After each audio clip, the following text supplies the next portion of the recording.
السلام علیکم۔ ان fake state کی وحشت اور بربریت دن بدن بڑھتی جا رہی ہے، دن بدن ان کی کارروائیوں میں اضافہ ہو رہا ہے، دن بدن یہ تمام علاقوں کو انویٹ کر رہے ہیں، وہاں پہ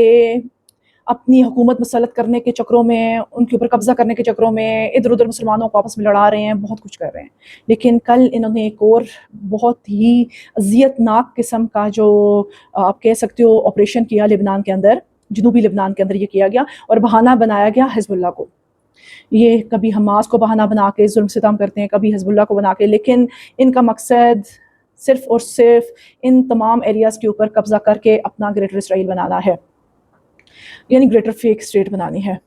تو کیا ہوا کہ فیک اسٹیٹ کے جو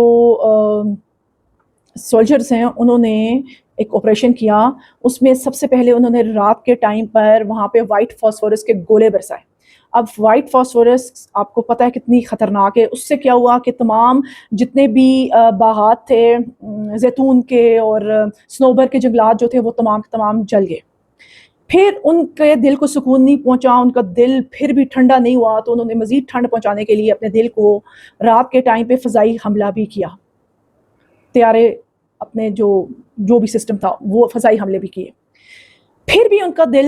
سکون میں نہیں آیا اور ان کے دلوں میں ٹھنڈ نہیں پڑی۔ میں کہتی ہوں اللہ نے یہ کیسی قوم بنائی ہے، مطلب کیسے ہیں یہ لوگ، کیسے یہ انسانوں کو اذیت دیتے ہیں۔ بندہ تو کسی ایک چھوٹی سی چونٹی کو بھی مطلب وہ بھی راستہ بدل کے چلتا ہے کہ یا اللہ یہ پاؤں کے نیچے نہ آ جائے، اس کو تکلیف نہ پہنچ جائے۔ تو یہ لوگ، ان کی آپ دیکھیں ان کی جرأت، یہ انسان، اب ان کو کیا کہے بندہ کہ یہ انسان کہلانے کے لائق نہیں۔ پھر جی انہوں نے کیا کیا، اب پہلا انہوں نے وائٹ فاسفورس کے گولے مارے رات کو،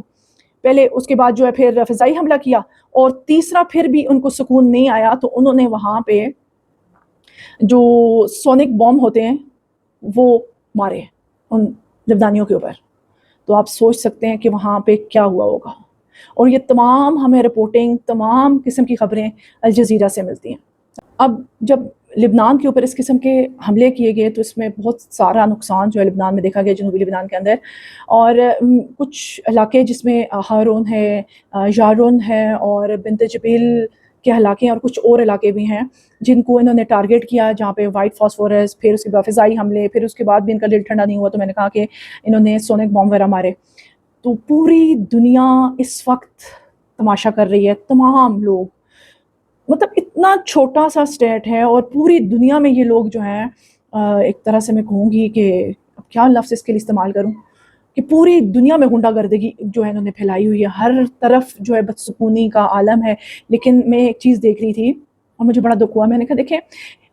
ایک طرف مودی ہے یعنی انڈیا، دوسری طرف اسرائیل ہے، تیسری طرف امریکہ ہے، اور بہت سارے یورپین کنٹریز بھی، یعنی یہ تمام کفار جو ہیں یہ سب ایک ہیں، اس وقت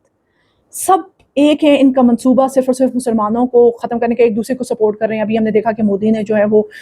غزہ کے مسلمانوں کے اوپر جو ظلم ستم ہو رہا ہے اس میں کتنی اسرائیل کی مدد کی، یہ رپورٹ بھی ہماری آنکھوں سے گزری۔ تو دیکھ رہے ہیں ادھر سے امریکہ کتنا سپورٹ کر رہے ہیں اسرائیل کو، پھر جو ہے کتنے یورپین ممالک اس کو فیک اسٹیٹ کو سپورٹ کر رہے ہیں۔ مطلب ہم مسلمانوں سے تو یہ کافر لوگ ہی اچھے ہیں کہ ان میں اتنی زیادہ یونٹی ہے، یونٹی کے لحاظ سے یہ ہم سے اچھے ہیں۔ آپ مجھ سے ایگری کریں یا ڈس ایگری کریں، یہ بات حقیقت ہے، اور ہماری آنکھیں کھولنے کے لیے کافی ہے کہ یہ سب ایک ہے، لیکن مسلمان سارے کے سارے آپس میں لڑ رہے ہیں، یوں بس سب مسلمان جو ہیں وہ ایک دوسرے کو ختم کرنے پہ آئے ہوئے ہیں، ایک دوسرے کے لیے ان کے ساتھ مل کے جنگی مسلط کر رہے ہیں۔ تو خدا کے لیے مسلمانوں اپنی آنکھیں کھولو، ختم ہو جاؤ گے، یہ لوگ آپ کو ختم کر دیں گے۔